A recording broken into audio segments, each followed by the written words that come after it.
Item ಯಾವುದೇ ಇರಲಿ try ಮಾಡಿ ಆಚಿ ಚಿಕನ್ ಮಸಾಲಾ. ಆಚಿ ಚಿಕನ್ ಮಸಾಲಾ.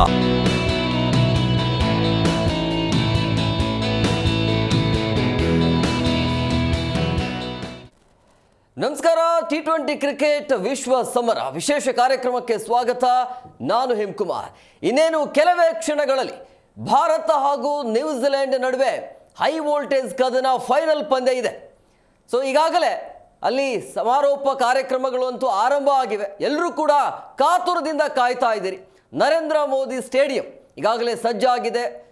ತುಂಬಿ ತುಳುಕ್ತಾ ಇರುವಂಥದ್ದು ನರೇಂದ್ರ ಮೋದಿ ಆ ಒಂದು ಸ್ಟೇಡಿಯಂ. ಸೊ ಹಂಗಾಗಿ ಎಲ್ಲ ಪ್ರೇಕ್ಷಕರ ನಿರೀಕ್ಷೆ ಇರುವಂಥದ್ದು ಭಾರತ ಮತ್ತೊಮ್ಮೆ ಚಾಂಪಿಯನ್ ಆಗಲಿ ಅಂತೇಳಿ. ಸೊ ಇವತ್ತು ಯಾರು ಟಾಸ್ ಗೆಲ್ತಾರೆ ಅವರೇ ಬಾಸ್ ಆಗುವಂಥ ಸಾಧ್ಯತೆ ಇರುತ್ತೆ. ಇವತ್ತಿನ ಪಂದ್ಯದಲ್ಲಿ ಟಾಸ್ ಅನ್ನೋದು ಬಹಳ ಇಂಪಾರ್ಟೆಂಟ್ ಆಗುತ್ತೆ. ಹಾಗಾಗಿ ಇವತ್ತಿನ ಪಂದ್ಯದಲ್ಲಿ ಯಾವ ರೀತಿಯಾಗಿ ಭಾರತ ಆಡಬೇಕಾಗತ್ತೆ, ಪ್ಲೇಯಿಂಗ್ 11 ಬಹುಶಃ ಚೇಂಜ್ ಮಾಡಲ್ಲ ಅಂತ ಅನಿಸುತ್ತೆ. ಒಟ್ಟು ಭಾರತ ಮತ್ತು ನ್ಯೂಜಿಲೆಂಡ್ ಅಂತ ಹೇಳಿದಾಗ ಭಾರತದ್ದು ಸ್ಟ್ರೆಂತ್ ಮತ್ತು ನ್ಯೂಜಿಲೆಂಡ್ನ ಸ್ಟ್ರೆಂತು ಮತ್ತು ವೀಕ್ನೆಸ್ ಏನು ಎಲ್ಲದರ ಬಗ್ಗೆ ಚರ್ಚೆ ಮಾಡೋಣ. ನೀವೆಲ್ಲರೂ ಕೂಡ ಕಾತುರದಿಂದ ಕಾಯ್ತಾ ಇದ್ದೀರಿ. ಸೊ ಹಂಗಾಗಿ ಎಲ್ಲದರ ಬಗ್ಗೆ ಚರ್ಚೆ ಮಾಡೋಣ. ಇದೇ ಇವತ್ತಿನ ವಿಶೇಷ. India versus Kiwis final fight.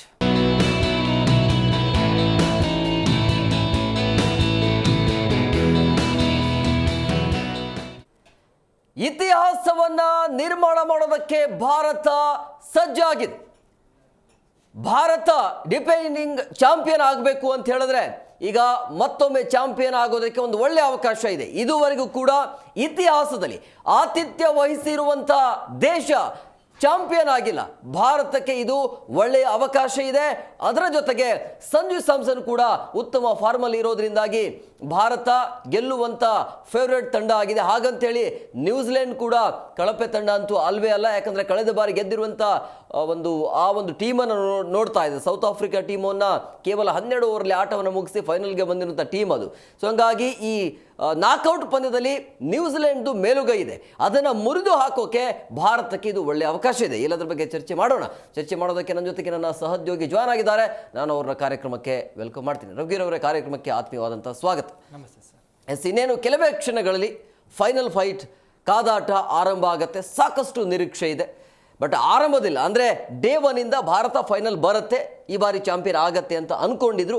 ಅದೇ ರೀತಿಯಾಗಿ ಚಾಂಪಿಯನ್ ಆಗುವಂಥ ಎಲ್ಲ ಲಕ್ಷಣಗಳು ಅಂತೂ ಕಂಡು ಬರ್ತಾ ಇದೆ. ಬಟ್ ಯಾರು ನಿರೀಕ್ಷೆ ಮಾಡದ ರೀತಿಯಲ್ಲಿ ನ್ಯೂಜಿಲೆಂಡ್ ಫೈನಲ್ಗೆ ಬಂದಿದೆ. ಸೊ ಟಕ್ಕರ್ ಕೊಡುತ್ತಾ ಹೇಗೆ ಭಾರತಕ್ಕೆ? ಹೌದು ಸರ್. ಇವಾಗ ಭಾರತ ಏನು ಟೂರ್ನಿನ ಪ್ರಾರಂಭ ಮಾಡ್ತು, ಸ್ವಲ್ಪ ಏಳುಬೀಳನೇ ಇತ್ತು ಟೂರ್ನಿ ಉದ್ದಕ್ಕೂ. ಆದರೆ ಇವಾಗ ಎರಡೂ ತಂಡಕ್ಕೆ ಒಂದು ಸುಖಾಂತ್ಯ ಬೇಕಿದೆ. ಟ್ರೋಫಿ ಗೆದ್ದು ತಮ್ಮ ಬಲಾಢ್ಯ ಏನು ಹೆಸರು ಗಳಿಸ್ಕೊಂಡಿದ್ದಲ್ಲ ಭಾರತ, ಅದನ್ನು ಡಿಫೆಂಡಿಂಗ್ ಚಾಂಪಿಯನ್ ಪಟ್ಟನ ಉಳಿಸ್ಕೊಳ್ಳೋದು ಒಂದು ಕಡೆ ಆದರೆ, ಇನ್ನು ನ್ಯೂಜಿಲೆಂಡ್ ಬಂದರೆ ಚೊಚ್ಚಲ ಒಂದು ಟ್ರೋಫಿ ಗೆಲ್ಲೋ ಒಂದು ನಿರೀಕ್ಷೆ ಇಟ್ಕೊಂಡು ಅವರು ಸಹಿತ ಬಂದಿದ್ದಾರೆ.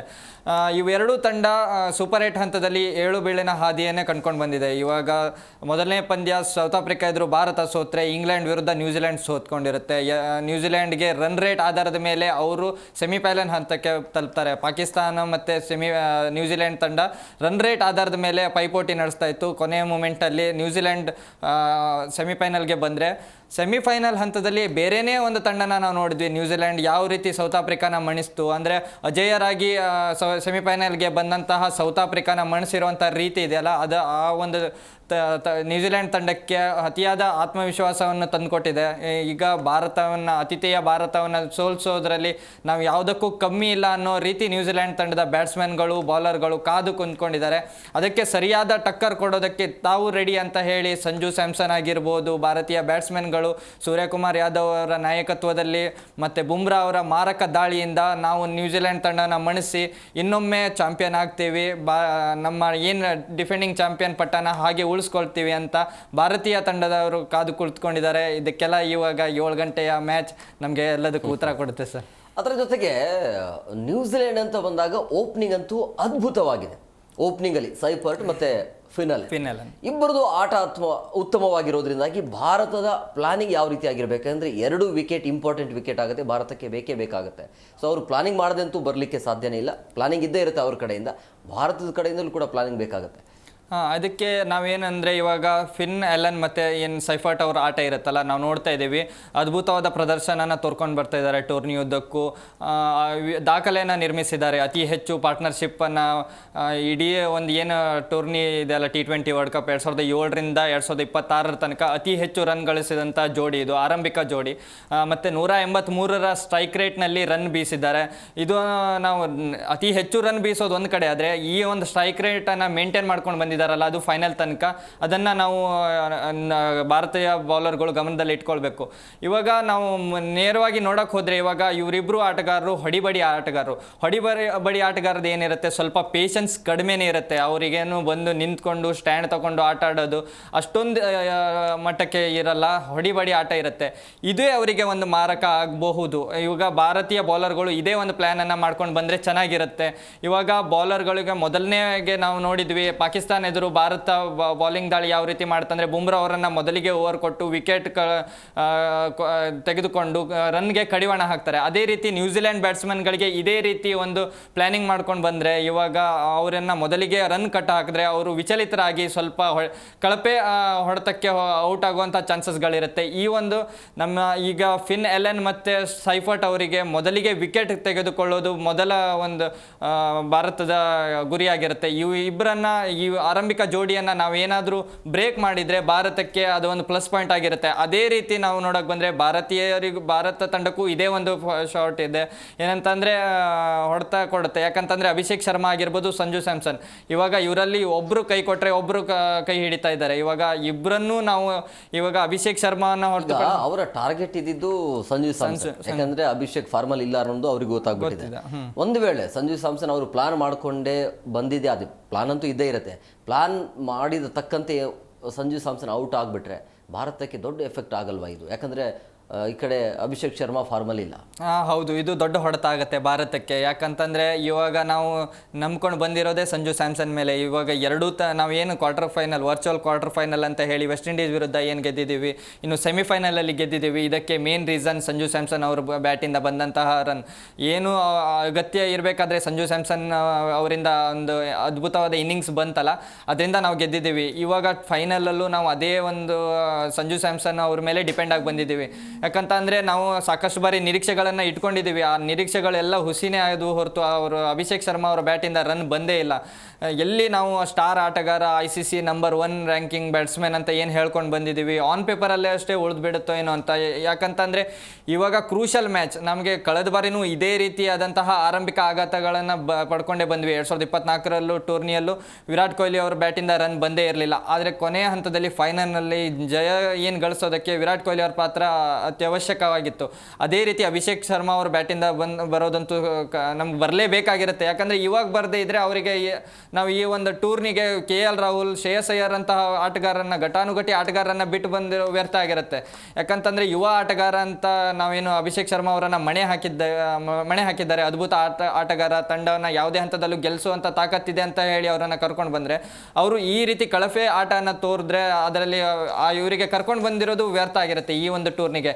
ಆದರೆ ಈಗ ಸಂಜು ಸ್ಯಾಮ್ಸನ್ ಅವರನ್ನು ನಾವೇನಾದರೂ ಮೊದಲಿಗೆ ವಿಕೆಟ್ ಕಳ್ಕೊಂಡ್ರೆ ಭಾರತ ಗೆಲುವಿಗೆ ತುಂಬ ಮಾರಕ ಆಗಿರುತ್ತೆ. ಆ ಒಂದು ನಿಟ್ಟಿನಲ್ಲಿ ಅಭಿಷೇಕ್ ಶರ್ಮಾ ಅವರ ಬ್ಯಾಟಿಂದ ರನ್ ಬರೋದು ಅಗತ್ಯ, ಬರಲೇಬೇಕು.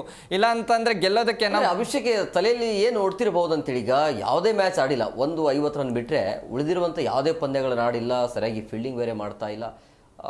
ಯಾವ ರೀತಿಯಾಗಿ ಸ್ಟ್ರಾಂಗ್ ಇರಬೇಕು ಆ ಹೆಡ್ ಅಂತೇಳಿ? ಯಾಕಂದರೆ ಇಂಥ ಪಂದ್ಯ ಎಲ್ಲವನ್ನ ಮರೆತು, ಹಿಂದೆ ಏನಾಗಿದೆ, ನಿನ್ನೆ ಏನು ನಡೀತು ಅದೆಲ್ಲವನ್ನ ಮರೆತು ಹೊಸ ಜೀವನ, ಹೊಸ ದಿನವನ್ನು ಆರಂಭ ಮಾಡಬೇಕಾಗತ್ತೆ. ಆ ಕೆಲಸವನ್ನು ಅಭಿಷೇಕ್ ಬಹುಶಃ ಇವತ್ತು ಮಾಡಿದ್ರೆ ಅದು ಒಳ್ಳೇದು. ಯಾಕಂದರೆ ತಲೆಯಲ್ಲಿ ಕ್ಯಾಚ್ ಬಿಟ್ಟಿದ್ದು ನಾನು ಫಾರ್ಮಲ್ ಇಲ್ಲ ಅಂತೇಳಿ ತಲೆಯಲ್ಲೇ ಓಡ್ತಾ ಇತ್ತು ಅಂತ ಹೇಳಿದ್ರೆ ಮತ್ತೆ ಅದು ಹಂಗೆ ಆಗುತ್ತೆ.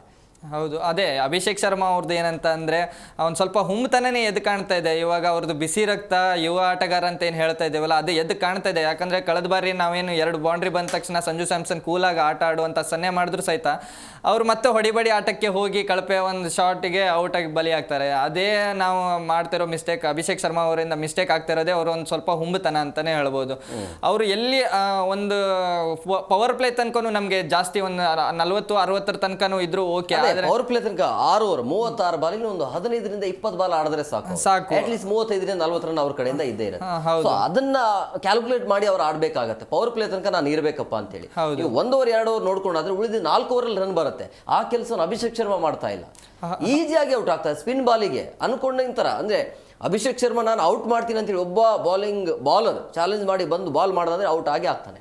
ಹೌದು, ಇವಾಗ ಅವ್ರ ವಿರುದ್ಧ ಏನು ಪ್ಲಾನ್ ಮಾಡ್ತಿದ್ದಾರೆ ಅಂದ್ರೆ ಆಫ್ ಸ್ಪಿನ್ನರ್ಗಳನ್ನ ಬಿಡ್ತಾ ಇರೋದು. ಇವಾಗ ನ್ಯೂಜಿಲೆಂಡ್ ತಂಡದಲ್ಲೂ ಅದೇ ರೀತಿ ಬೌಲರ್ಗಳಿದಾವೆ. ರವೀಂದ್ರ ಬರ್ತಾರೆ, ಇದ್ದಾರೆ, ಸ್ಪಿನ್ ಬಾಲಿಂಗ್ ಆಡೋಕೆ ಬರ್ತಾ ಇಲ್ಲ ಅಭಿಷೇಕ್ಗೆ. ಹೌದು, ಅದಕ್ಕೆ ಸ್ಟ್ರಗಲ್ ಮಾಡ್ತಾ ಇರೋದ್ರಿಂದ ಇವಾಗ ಏನಿರುತ್ತೆ ಅಂದ್ರೆ ಕಳೆದ ಬಾರಿ ನಾವು ನೋಡಿದ್ವಿ, ಏನು ಮೊದಲು ಬ್ಯಾಟಿಂಗ್ ಮಾಡ್ತಿದ್ದಂತ ಅಭಿಷೇಕ್ ಶರ್ಮಾ ನಾನ್ ಸ್ಟ್ರೈಕಲ್ಲಿ ಇಟ್ಟು ಇಶಾನ್ ಕಿಶನ್ ಸ್ಟ್ರೈಕಿಗೆ ಬಂದು ಅವರು ಸಹಿತ ಅದೇ ರೀತಿ ಆಟನ ಮುಂದುವರಿಸಿದ್ರು. ಅದು ಇಲ್ಲೂ ಅದೇ ರೀತಿಗಳನ್ನ ಮಾಡಬೇಕು. ಅಂದ್ರೆ ಸ್ಟ್ರೈಕ್ ರೊಟೇಷನ್ ಇದ್ರೆ ಚೆನ್ನಾಗಿರುತ್ತೆ. ಎಲ್ಲ ಬಾಲು ನಾವು ಬೌಂಡ್ರಿ ಗೆರೆನೇ ದಾಟಿಸ್ತೀವಿ, ಸಿಕ್ಸೇ ಹೊಡಿತೀವಿ ಅಂದರೆ ಆಗಲ್ಲ. ಸ್ಟ್ರೈಕ್ ರೊಟೇಷನ್ ಇವಾಗ ಸಂಜು ಸ್ಯಾಮ್ಸನ್ಗೆ ಚೆನ್ನಾಗಿ ಸ್ಟ್ರೈಕ್ ರೊಟೇಷನ್ ಆದರೆ ಅದ್ಭುತವಾದ ಆಟನ ಆಡ್ಬೋದು. ರೈಟ್ ಲೆಫ್ಟ್ ಕಾಂಬಿನೇಷನ್ ಇರೋದ್ರಿಂದ ಬೌಲರ್ಗೂ ಸ್ವಲ್ಪ ಪ್ರೆಷರ್ ಬೀಳುತ್ತೆ. ಇಲ್ಲ ಇವಾಗ ಫೀಲ್ಡಿಂಗ್ ಚೇಂಜ್ ಆಗುವಂಥ ಸಿಚುವೇಶನ್ ಇರುತ್ತೆ.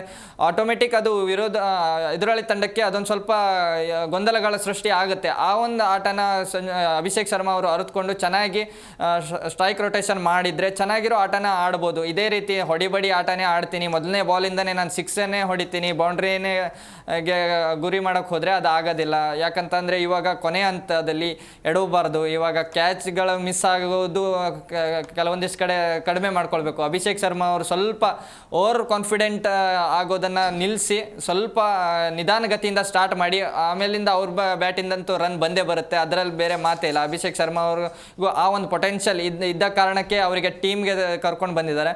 ಅಭಿಷೇಕ್ ಶರ್ಮಾ ಅವ್ರ ಬ್ಯಾಟಿಂದನೂ ರನ್ಗಳ ಮಳೆ ಸುರಿಯುವಂಥ ನಿರೀಕ್ಷೆಗಳಂತೂ ತುಂಬಾ ಇದೆ. ಭಾರತೀಯ ಏನು ಕ್ರಿಕೆಟ್ ಅಭಿಮಾನಿಗಳಿಗಂತೂ ಇವತ್ತು ಅಭಿಷೇಕ್ ಶರ್ಮಾ ಅವ್ರ ಬ್ಯಾಟಿಂದ ರನ್ ಬರುವಂಥ ಎಲ್ಲ ನಿರೀಕ್ಷೆಗಳನ್ನು ಇಟ್ಕೊಂಡು ಕೂತ್ಕೊಂಡಿದ್ದಾರೆ.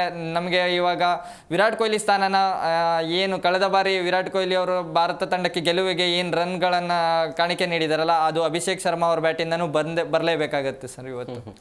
ಅದರ ಜೊತೆಗೆ ನಮಗೆ ಇಶಾನ್ ಕಿಶನ್ ಒಳ್ಳೆ ಫಾರ್ಮಲ್ಲಿ ಇರೋದು ಅದು ಪ್ಲಸ್ ಆಗ್ತಾ ಇದೆ. ಒಂದು ವೇಳೆ ಅಭಿಷೇಕ್ ಆಡದೇ ಇದ್ದಾಗ ಇಶಾನ್ ಕಿಶನ್ ಬಂದು ಒಂದು ಬಿಗ್ ಹಿಟ್ಟಿಂಗ್ ಮಾಡ್ತಿದ್ದಾರೆ. ಒಂದು ವೇಳೆ ಇಶಾನ್ ಕಿಶನ್ ಆಡಲಿಲ್ಲ ಅಂದರೆ ಪೂರ್ತಿ ಇಲ್ಲಿ ತನಕ ಬರೋಕ್ಕೆ ಆಗ್ತಿರ್ಲಿಲ್ಲ ಅದು. ಆ ಮೂಮೆಂಟಲ್ಲಿ ಇಶಾನ್ ಕಿಶನ್ ಕೈ ಹಿಡಿತಾ ಇರುವಂಥದ್ದು ಶಿವಮ್ ದುಬೆಗೆ ಒಳ್ಳೆ ಫಾರ್ಮಲ್ಲಿ ಇರೋದು. ಸೊ ಹಂಗಾಗಿ ಇವತ್ತು ಚಾಲೆಂಜ್ ಅಂತೂ ಅಭಿಷೇಕ್ ಶರ್ಮಾಗೆ ಇದ್ದೇ ಇರುತ್ತೆ, ನೋಡ್ಕೊಂಡು ಆಡಲೇಬೇಕಾಗತ್ತೆ. ಅದರ ಹೊರತಾಗಿ ನಾವು ನ್ಯೂಜಿಲೆಂಡ್ ಬಗ್ಗೆ ಮಾತನಾಡೋದಾದರೆ ನ್ಯೂಜಿಲೆಂಡ್ ಕೂಡ ಉತ್ತಮ ಟೀಮ್ ಇದೆ. ಯಾಕಂದರೆ ಲೀಗಲ್ಲೂ ಕೂಡ ಅವರೇ ಒಂದೇ ಒಂದು ಮ್ಯಾಚನ್ನು ಸೋತಿರೋದು. ಸೊ ಹಂಗಾಗಿ ಆ ನಾಕೌಟ್ ಪಂದ್ಯ ಅಂತ ಬಂದಾಗ ಹೆವಿ ಸ್ಟ್ರಾಂಗ್ ಆಗಿ ಅವರು ಆಟವನ್ನು ಆಡ್ತಾರೆ. ನಾಕೌಟ್ ಪಂದ್ಯದಲ್ಲಿ ಭಾರತದ ವಿರುದ್ಧ ಅವರಿಗೆ ಸೋಲೇ ಇಲ್ಲ, ಪ್ರಮುಖವಾಗಿ T20 ವಿಶ್ವಕಪ್ ಅಂತ ಬಂದಾಗ. ಸೊ ಇಂಥ ಅವರಿಗೆ ಸ್ಟ್ರೆಂತ್ ಅಂತೂ ತಂದು ಕೊಡುತ್ತೆ. ಬಟ್ ತಲೆಯಲ್ಲಿ ಇದನ್ನೆಲ್ಲ ಭಾರತದವ್ರಿಗೆ ಇಟ್ಕೊಳ್ಬೇಕಾ ಅಥವಾ ಎಲ್ಲವನ್ನ ಮರೆತು ಇವತ್ತಿನ ದಿನ ನಮ್ಮದು ಅನ್ನೋ ಥರ ಆಡಬೇಕಾ, ಹೇಗೆ? ಹೌದು, ಎಲ್ಲದನ್ನ ಮರ್ತಕ್ಕಿಂತ ಇವಾಗ ಏನಂತ ಅಂದರೆ ಹಿಂದೆ ಆಗಿರುವಂಥ ತಪ್ಪುಗಳನ್ನು ಮುಂದೆ ಮಾಡಬಾರ್ದು. ಇವಾಗ ನಾವು ಹಿಂದೆ ಏನು ತಪ್ಪುಗಳನ್ನು ಮಾಡಿದ್ವಿ, ಇವಾಗ 2019 ನಾಕೌಟ್ ಏನು ಸೆಮಿಫೈನಲ್ ಇತ್ತಲ್ಲ, ಅದರಲ್ಲಿ ಭಾರತ ಸೋತಿರುತ್ತೆ.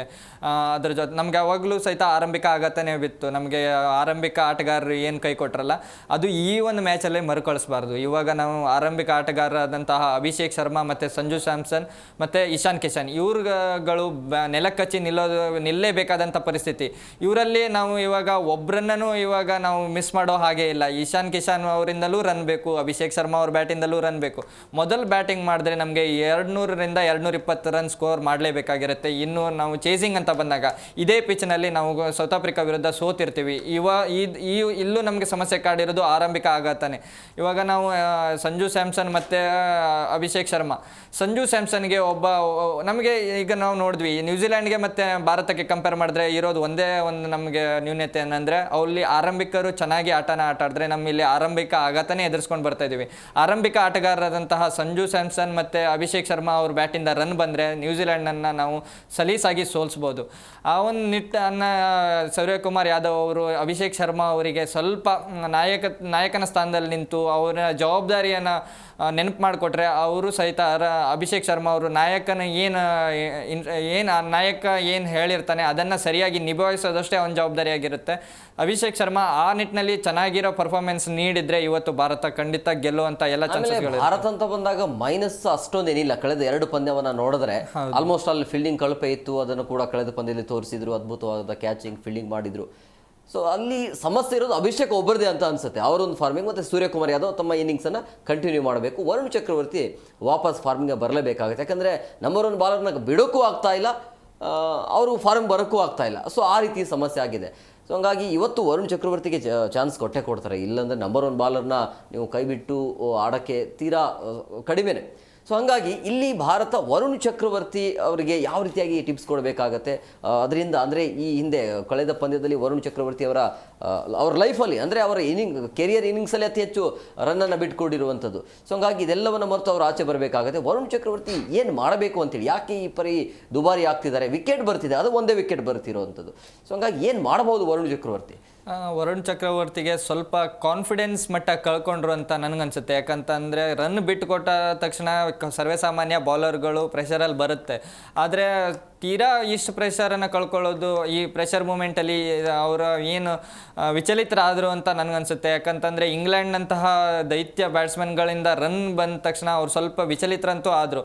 ಆದರೆ ಈಗ ಏನಾಗಿರುತ್ತೆ ಅಂದರೆ, ಇವಾಗ ಕ್ರೂಷಲ್ ಮ್ಯಾಚ್, ಇಂತಹ ಒಂದು ಕ್ಯಾಪ್ಟನ್ ಜವಾಬ್ದಾರಿಯಾಗಿದ್ದಂತಹ ಸೂರ್ಯಕುಮಾರ್ ಯಾದವ್ ಅವರು ಅವ್ರ ಜೊತೆ ಸ್ವಲ್ಪ ಮಾತುಕತೆ ನಡೆಸಿ, ನೀವು ಈ ಮುಂದಿನ ಹಂತದಲ್ಲಿ ಈಗ ಫೈನಲ್ ಅಂತ ಪಂದ್ಯದಲ್ಲಿ ನೀವು ಆಡಲು ಅರ್ಹರಿದ್ದೀರಾ, ಅಥವಾ ಏನೋ ಅವ್ರ ಜೊತೆ ಒಂದೇನು ಚಿಟ್ಚಾಟ್ ಆಯ್ತು ಅಂದ್ಕೊಂಡು ಅದರ ನಂತರ ಯಾವ ರೀತಿ ಡಿಸಿಷನ್ ಅವರು ಸೂರ್ಯಕುಮಾರ್ ಯಾದವ್ ಅವರಲ್ಲಿ ಇರುತ್ತೆ.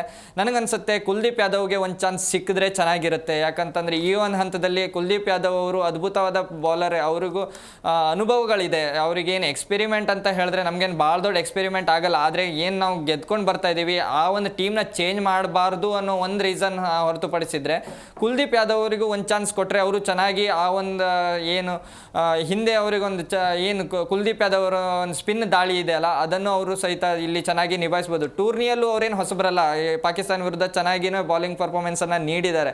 ಸೂರ್ಯಕುಮಾರ್ ಯಾದವ್ ಅವರ ಮೇಲೆ ಡಿಪೆಂಡ್ ಆಗಿದೆ ಯಾವ ರೀತಿ ವರುಣ್ ಚಕ್ರವರ್ತಿಗೆ. ನನಗನ್ಸುತ್ತೆ ವರುಣ್ ಚಕ್ರವರ್ತಿಗೆ ಅವರು ಪ್ರೆಸ್ ಕಾನ್ಫರೆನ್ಸಲ್ಲಿ ಡಿಫೆಂಡ್ ಮಾಡ್ಕೊಂಡಿರೋ ರೀತಿ, ವರುಣ್ ಚಕ್ರವರ್ತಿಗೂ ನಾಯಕ ತನ್ನ ಮೇಲೆ ಇಟ್ಟಿರುವಂತಹ ಏನು ಒಂದು ಜವಾಬ್ದಾರಿ ಇದೆಯಲ್ಲ, ಅದನ್ನು ಸರಿಯಾದ ರೀತಿಯಲ್ಲಿ ನಡೆಸ್ಕೊಳ್ಬೇಕಾಗಿರೋದು ವರುಣ್ ಚಕ್ರವರ್ತಿ ಅವರು. ಇವಾಗ ನಮಗೆ ವರುಣ್ ಚಕ್ರವರ್ತಿ ಕುಮಾರ್ ನಾಯಕತ್ವ ಬಗ್ಗೆ ಏನು ಹೇಳ್ತೀರಿ? ಯಾಕಂದ್ರೆ ಅವರ ನಾಯಕತ್ವದಲ್ಲಿ ಭಾರತ ಸೋಲೇ ಇಲ್ಲ, ಅಂದ್ರೆ ತೀರಾ ಕಡಿಮೆ. ಅಂದ್ರೆ ಅವರ ನಾಯಕತ್ವ ಸಕ್ಸಸ್ ಆಗಿದೆ, ಬಟ್ ಬ್ಯಾಟಿಂದ ರನ್ ಬರ್ತಿಲ್ಲ ಅಷ್ಟೇ. ಹೌದು, ಕೆಲವೊಂದಿಷ್ಟು ಕಡೆ ನನಗೆ ಕ್ಯಾಪ್ಟನ್ಸಿ ಅವರಿಗೆ ನಾಮ ಮಾತ್ರ ಕ್ಯಾಪ್ಟನ್ ಅಂತಲೇ ನನಗನ್ಸುತ್ತೆ. ಯಾಕಂತಂದರೆ ಅವರು ಕ್ಯಾಪ್ಟನ್ಸಿಯಲ್ಲಿ ತಮಗೆ ಏನು ಬೇಕಿರುತ್ತೆಲ್ಲ ಆ ನಿರ್ಧಾರಗಳನ್ನು ಜಾಸ್ತಿ ಅವ್ರು ತಗೊಂಡ್ಕೊಂತೆಲ್ಲ, ಹೊರಗಡೆಯಿಂದ ಬಂದಂಥ ಕೋಚನ್ನು ನಿರ್ಣಯನೇ ಜಾಸ್ತಿ ನನಗೆ ಎದ್ದು ಕಾಣ್ತಾ ಇದೆ ಆನ್ ಫೀಲ್ಡಲ್ಲೂ ಸಹಿತ. ಇವಾಗ ತಂಡಕ್ಕೆ ಏನು ಅಗತ್ಯ ಇರುತ್ತೆ, ಆನ್ ಫೀಲ್ಡಲ್ಲಿ ಯಾವ ರೀತಿ ಚೇಂಜಸ್ ಮಾಡ್ಕೊಳ್ಬೇಕು, ಅದಕ್ಕೆ ನಾಯಕನ ಜವಾಬ್ದಾರಿಯಾಗಿರುತ್ತೆ. ಆದರೆ ನಮಗೆ ನೋಡ್ತಾ ಇರಬೇಕಾದ್ರೆ ಅನಿಸುತ್ತೆ ಇದು ಅವರಿಗೆ ಹೊರಗಡೆಯಿಂದ ಬಂದಂತಹ ಏನು ಗ್ರೌಂಡ್ನಿಂದ ಹೊರಗಡೆಯಿಂದ ಬಂದಂತಹ ಕೋಚಿನಿಂದ ಬಂದಂಥ ಸಲಗಳೇ ಜಾಸ್ತಿ ನಮಗೆ ಎದ್ದು ಕಾಣ್ತಾ ಇದೆ.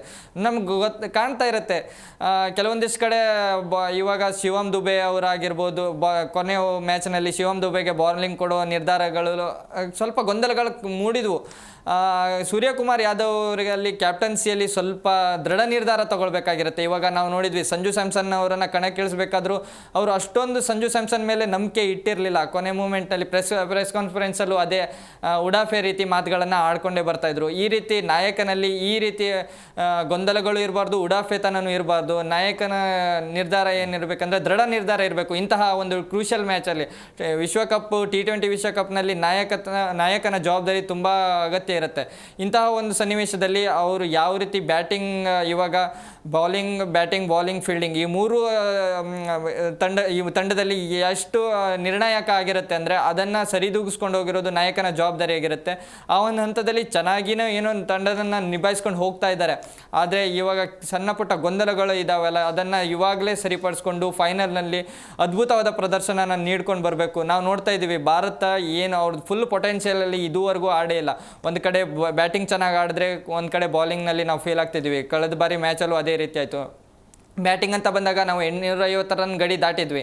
ಹಾಗಂತ ನಾವು ರನ್ ಬಿಟ್ಕೊಡೋದ್ರಲ್ಲೂ ಅಷ್ಟೇ ರನ್ ಬಿಟ್ಕೊಟ್ವಿ.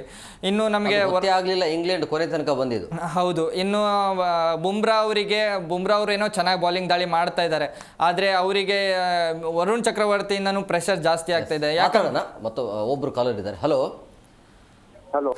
ಸರ್, ನಮಸ್ಕಾರ. ಎಲ್ಲಿಂದ ಕರೆ ಮಾಡ್ತಾ ಇದ್ರಿ? ಸರ್, ಮುನಗೋಡು ತಾಲೂಕಿಂದ.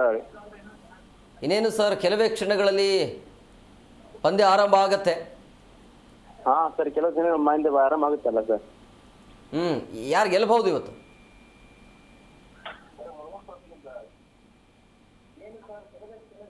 ನನ್ನ ವಾಯ್ಸ್ ಕೇಳಿಸ್ತಾ ಇದೆಯಾ? ಅಲ್ಲ, ವ್ಯಾಲ್ಯೂಮ್ ಕಮ್ಮಿ ಮಾಡ್ಕೊಳ್ಳಿ. ಕೇಳಿಸ್ತಾ ಇದೆ ಸರ್. ಅದೇ ಇವತ್ತಿನ ಪಂದ್ಯ ಫೈನಲ್ ಪಂದ್ಯ ಇದೆಯಲ್ಲ, ನಿಮ್ಮ ಪ್ರಕಾರ ಯಾರು ಗೆಲ್ತಾರೆ, ಯಾರು ಚೆನ್ನಾಗಿ ಆಡ್ತಾರೆ ಅಂತ? ಸರ್ ನಮ್ಮ ಟೀಮ್ ಇಂಡಿಯಾ ಗೆಲ್ಲುತ್ತೆ ಸರ್. ಅಲ್ಲ, ಏನಾದರೂ ಬದಲಾವಣೆ ಬೇಕಾ ಇವತ್ತಿನ ಪಂದ್ಯದಲ್ಲಿ? ಏನಾದರೂ ಚೇಂಜಸ್? ಅಭಿಷೇಕ್ ಶರ್ಮಾ ಫಾರ್ಮಲ್ ಇಲ್ಲ ಅನ್ನೋದು. ಅಭಿಷೇಕ್ ಶರ್ಮಾ ಇಲ್ಲ ಅಂದ್ರೆ ಸರ್ ಇನ್ನುಳಿದಾರೆ ಅದಾರಲ್ಲ, ತಿಲಕ್ ವರ್ಮಾ ಇದಾರೆ, ಹಾರ್ದಿಕ್ ಪಾಂಡ್ಯ, ಅಕ್ಷರ್ ಪಟೇಲ್ ಇದಾರಲ್ಲ, ಸ್ಯಾಮ್ಸನ್ ಸೌರಿದ್ ಆಡ್ತಿದಾರಲ್ಲ ಸರ್. ಹೇಗಿರುತ್ತೆ ಇವತ್ತಿನ ಪಂದ್ಯ? ಹೇಗೆ ನೋಡ್ತೀರಿ ಅಂತೇಳಿ? ಒನ್ ಸೈಡ್ ಆಗತ್ತಾ ಅಥವಾ ಕೊನೆಯ ತನಕ ಇರುತ್ತಾ ಸರ್? ಈ ಪಂದ್ಯ ಫೈನಲ್ ಪಂದ್ಯ ಒನ್ ಸೈಡ್ ಆಗೋ ಸಾಧ್ಯತೆ ಇದೆಯಾ ಹೇಗೆ ಅಂತ? ಒನ್ ಸೈಡ್ ಆಗುತ್ತೆ ಸರ್, ಇಂಡಿಯಾ ಕಡೆನೇ ಆಗುತ್ತೆ. ಅಂದ್ರೆ ನ್ಯೂಜಿಲ್ಯಾಂಡ್ಗೆ ಎಲ್ಲೂ ಕ್ಲೂ ಕೊಡಲ್ಲ ಅಂತ? ಹೌದು ಸರ್, ಓಕೆ, ಹಾಗೆ ಸರ್. ನ್ಯೂಜಿಲ್ಯಾಂಡ್ ಬಗ್ಗೆ ಏನು ಹೇಳ್ತೀವಿ? ನ್ಯೂಜಿಲ್ಯಾಂಡ್ ನೀವು ನಿರೀಕ್ಷೆ ಮಾಡಿದ್ರ ಸೌತ್ ಆಫ್ರಿಕಾ ಅವ್ರನ್ನ ಸೋಲಿಸಿ ನ್ಯೂಜಿಲ್ಯಾಂಡ್ ಫೈನಲ್ಗೆ ಬರುತ್ತೆ ಅಂತ? ಸರ್ ಹಾಗೆಲ್ಲ ತಿಳ್ಕೊಂಡಿದ್ದಿಲ್ಲ ಸರ್, ಸೌತ್ ಆಫ್ರಿಕಾನ ಫೈನಲ್ಗೆ ಬರುತ್ತೆ ಅನ್ಕೊಂಡಿದ್ವಿ. ಏನೋ ಬ್ಯಾಡ್ ಲಕ್ ಸರ್, ನ್ಯೂಜಿಲ್ಯಾಂಡ್ ಗೆದ್ರು. ಇವತ್ತು ಯಾರು ಆಡಬೇಕು ಭಾರತ ಗೆಲ್ಲಬೇಕು ಅಂದ್ರೆ? ಎಲ್ಲ ಬರ್ಬೇಕು ಸರ್. ಅವ್ರ ಬಂದ್ರೆ ಒಳ್ಳೇದಾಗುತ್ತೆ, ಸ್ವಲ್ಪ ಮುಂದೆ ಬರೋರಿಗೆ ಸ್ವಲ್ಪ ಈಸಿ ಆಗುತ್ತೆ ಸರ್. ಇಲ್ಲಾಂದ್ರೆ ಪ್ರೆಷರ್ ಅಲ್ಲಿ ಬೀಳುತ್ತೆ ಸರ್. ಒಟ್ಟೆ ಮ್ಯಾಚ್ ಗೆಲ್ಲುತ್ತೆ, ಇಂಡಿಯಾನೇ ಗೆಲ್ಲೋದು. ಆ ಥರ ನಿರೀಕ್ಷೆ ಇಟ್ಕೊಂಡಿದ್ರಿ. ಬಟ್ ಬುಮ್ರಾ ಬಗ್ಗೆ ಏನು ಹೇಳ್ತೀರಿ? ಕಳೆದ ಪಂದ್ಯದಲ್ಲಿ ಗೆಲ್ಲಬೇಕು ಅಂತ ಹೇಳಿದ್ರೆ ಬುಮ್ರಾನೇ ಕಾರಣ. ಬುಮ್ರಾ ಸರ್, ಹೋದ ಮ್ಯಾಚ್ ಗೆಲ್ಲಕ್ಕೆ ಬುಮ್ರಾನೇ ಕಾರಣ ಸರ್. ಇಲ್ಲಾಂದ್ರೆ ಮ್ಯಾಚ್ ಹೋಗಿದೆ ಸರ್. ಬುಮ್ರಾ ಬೌಲಿಂಗ್ ಒಂದು ಅಕ್ಷರ ಪಟ್ರೆ ಕ್ಯಾಚ್ ಇರಲ್ಲ ಸರ್. ಅದೊಂದು ಕ್ಯಾಚ್ ಟರ್ನ್ ಪಾಯಿಂಟ್ ಸರ್, ಅದೊಂದು ಓವರು, ಅದೊಂದು ಕ್ಯಾಚ್ ಸರ್ ಮ್ಯಾಚ್ ಗೆಲ್ಲಕ್ಕೆ.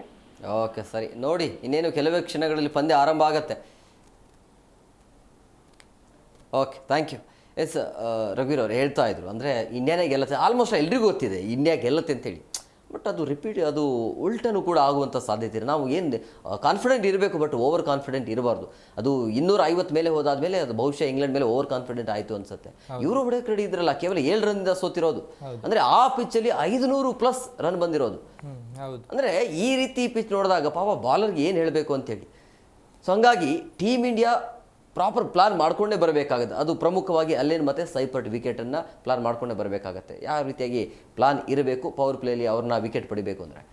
ಹೌದು. ಇವಾಗ ನ್ಯೂಜಿಲ್ಯಾಂಡ್ ತಂಡದ ಏನು ನಾವು ಹೇಳ್ತಾ ಇದ್ದೀವಿ, ಅವರ ಪ್ಲಸ್ ಪಾಯಿಂಟೇ ಅವರ ಏನು ಓಪನರ್ ಬ್ಯಾಟ್ಸ್ಮನ್.